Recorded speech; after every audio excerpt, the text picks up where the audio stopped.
Selamat menjalani hari semua. Semoga hari-hari kita menyenangkan. Nama saya Nyoman Adinda dari kelas 10 MIPA 1 absen 28. Di video ini saya akan menjelaskan tentang ekologi, yaitu materi kelas 10 di semester 2. Nah, ada pepatah tak kenal maka tak sayang. Nah, di sini kalau kita belum kenal ekologi dan ekosistem, maka kita nggak tahu apa yang akan dipelajari nanti di dalamnya. Nah, jadi di sini kita harus tahu apa itu ekologi dan ekosistem. Nah, ekologi ini adalah ilmu yang mempelajari hubungan saling ketergantungan atau hubungan timbal balik antara makhluk hidup dengan lingkungan tak hidup di dalam suatu ekosistem. Sedangkan ekosistem merupakan suatu sistem di mana terjadi interaksi saling ketergantungan antara komponen-komponen di dalamnya, baik yang berupa makhluk hidup maupun yang tak hidup. Nah, jadi ekologi ini adalah ilmunya yang mempelajari tentang suatu interaksi yang ada di dalam ekosistem itu. Jadi ekosistem itu yang dipelajari, sedangkan ekologi itu ilmunya. Sekarang kita masuk ke bagian pertama, yaitu komponen ekosistem. Nah, komponen ekosistem ini ada abiotik dan biotik. Nah, komponen abiotik ini adalah komponen fisik dan kimiawi yang terdapat pada suatu ekosistem sebagai medium atau substrat untuk berlangsungnya suatu kehidupan. Nah, di sini intinya itu abiotik adalah sesuatu yang tak hidup, berbeda dengan manusia, hewan, dan tumbuhan. Contoh-contoh abiotik yang pertama itu adalah udara, lalu ada air, lalu tanah, garam mineral, sinar matahari, suhu, kelembapan, dan juga topografi. Apa sih biotik itu? Biotik meliputi seluruh makhluk hidup di bumi. Yang pertama, manusia, hewan, dan tumbuhan. Nah, sebenarnya biotik ini punya ciri-ciri tersendiri, yaitu yang pertama, bergerak seperti kita, membutuhkan makanan, beradaptasi, berkembang biak, dan lain-lain yang bisa kita ketahui secara tersendiri.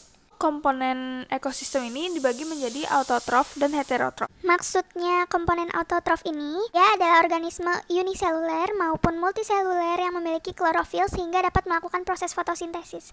Contohnya fitoplankton, ganggang, tumbuhan lumut, tumbuhan paku, dan juga tumbuhan berbiji. Dari hasil fotosintesis dihasilkan karbohidrat dan oksigen. Nah, organisme autotrof merupakan produsen utama dalam ekosistem. Kenapa disebut dengan produsen? Karena produsen itu harus yang bisa memiliki kemampuan untuk membuat makanan tersendiri. Kalau misalkan yang dia memakan tumbuhan lain atau memakan makhluk atau hewan-hewan lain, itu dinamakan konsumen. Sekarang heterotrof. Heterotrof adalah organisme yang dalam hidupnya selalu memanfaatkan bahan organik yang disediakan oleh organisme lain sebagai bahan makanannya. Nah, itu yang maksudnya heterotrof, dia membutuhkan organisme lain untuk bertahan hidup. Organisme heterotrof terdiri atas herbivor sebagai konsumen primer, karnivor yang memakan herbivor sebagai konsumen sekunder, karnivor yang memakan karnivor lainnya sebagai konsumen tersier, dekomposer, serta detritivor. Untuk yang belum tahu dekomposer atau detritivor, dekomposer itu adalah mikroorganisme yang menguraikan zat organik sisa tumbuhan atau hewan disebut detritus, seperti selulosa atau zat kitin, menjadi zat yang lebih sederhana. Sedangkan detritivor itu hidup dengan cara memakan serpihan tumbuhan atau hewan yang sudah mati. Dekomposer itu contohnya bakteri dan jamur, detritivor itu contohnya rayap, cacing tanah, dan hewan kaki seribu.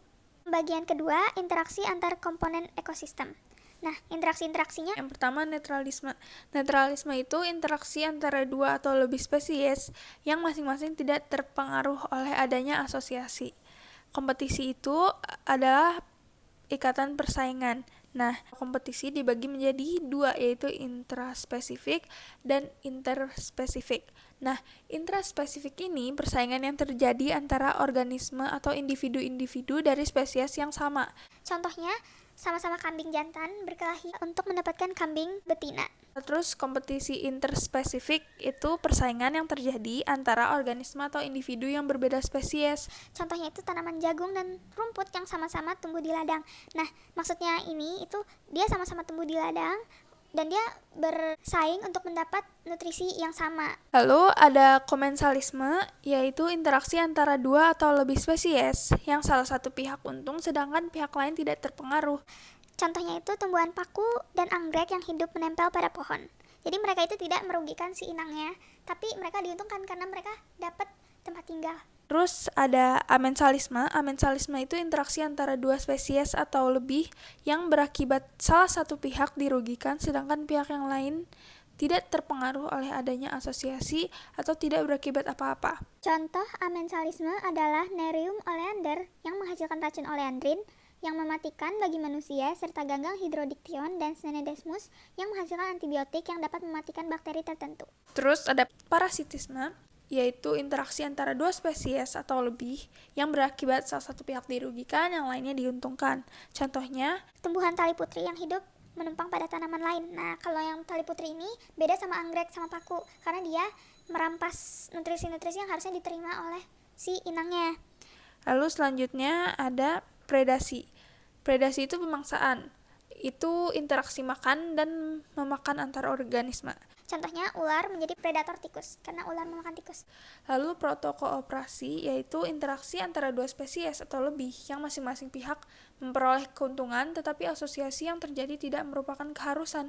Contohnya kerbau dengan burung jalak. Nah, burung jalak ini mendapat keuntungan berupa kutu sebagai makanannya, tetapi jalak bisa mendapatkan makanan dari sumber lainnya, misalnya semut, ulat, dan belalang. Nah, jadi si kutu yang ada di kerbau ini nggak selalu jadi sumber makanan utamanya si burung jalak. Lalu, hal yang terakhir ada mutualisme, yaitu interaksi antara dua spesies atau lebih yang masing-masing pihak memperoleh keuntungan dan saling membutuhkan, sehingga asosiasi tersebut merupakan suatu keharusan. contohnya itu lichen yang merupakan mutualisme antara jamur dengan cyanobacteria, atau bisa juga bunga dengan lebah atau kupu-kupu, karena kupu-kupu itu mengantarkan serbuk sari ke kepala putik. Nah, bagian 3 yaitu aliran energi. Energi adalah kemampuan untuk melakukan kerja. Contohnya, energi cahaya diubah menjadi energi potensial yang berupa karbohidrat oleh tumbuhan hijau melalui proses fotosintesis. Yang pertama, itu ada rantai makanan. Rantai makanan adalah jalur pemindahan energi melalui peristiwa makan dan dimakan. Di sini contohnya ada produsen, konsumen 1, konsumen 2, konsumen 3, dan juga dekomposer. Nah, rantai makanan ini dibagi menjadi dua, yaitu perumput dan detritus.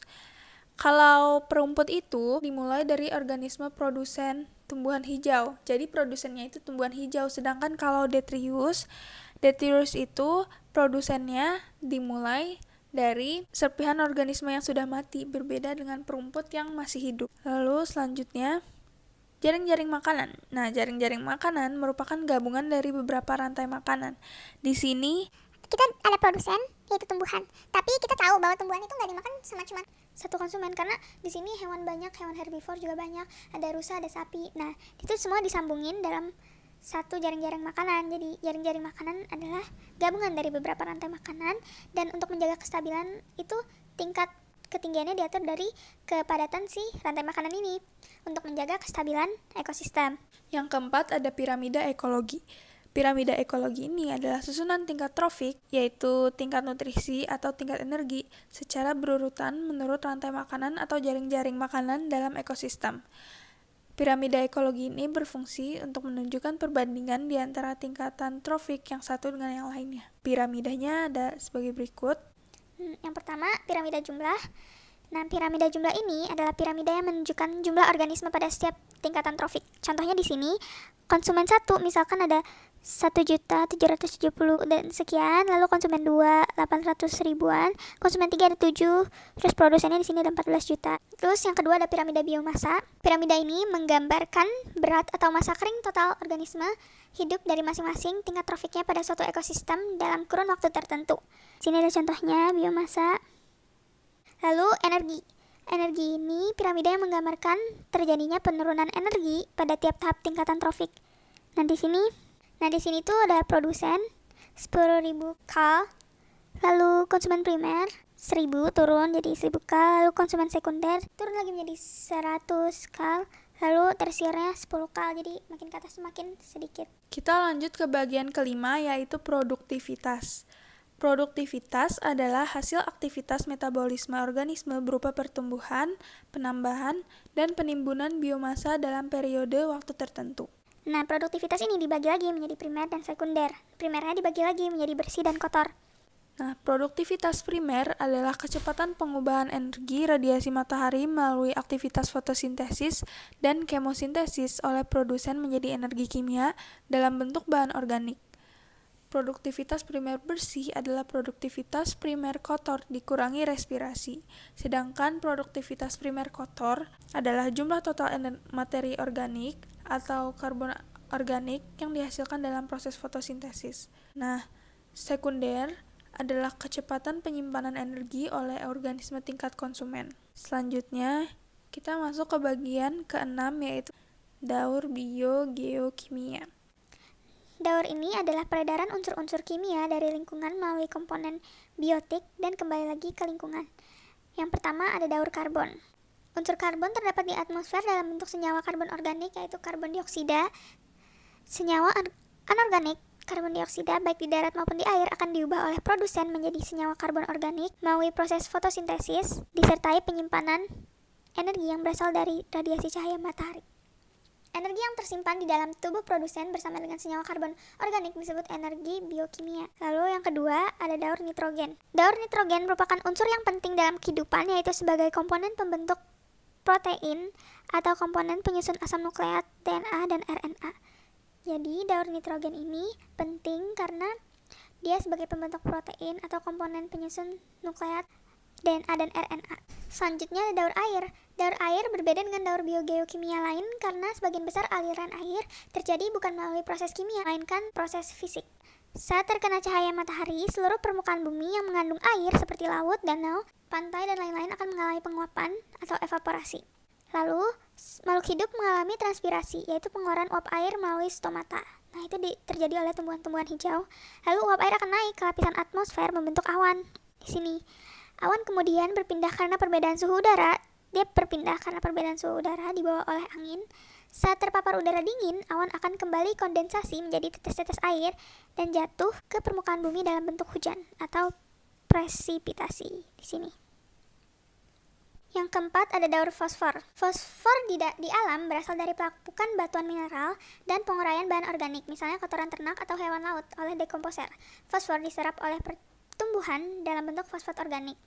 Meskipun jumlah fosfor di alam sangat banyak, tetapi persediaannya untuk tumbuhan sangat terbatas karena sebagian besar terikat secara kimia oleh unsur lain dan sukar larut di dalam air. Itulah alasan para petani memberikan pupuk fosfat untuk tanaman pertaniannya.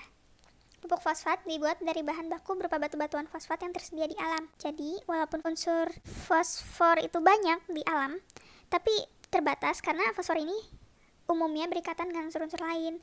Nah, jadi petani-petani itu bikin pupuk fosfat dari bahan baku berupa batu-batuan fosfat yang ada di alam.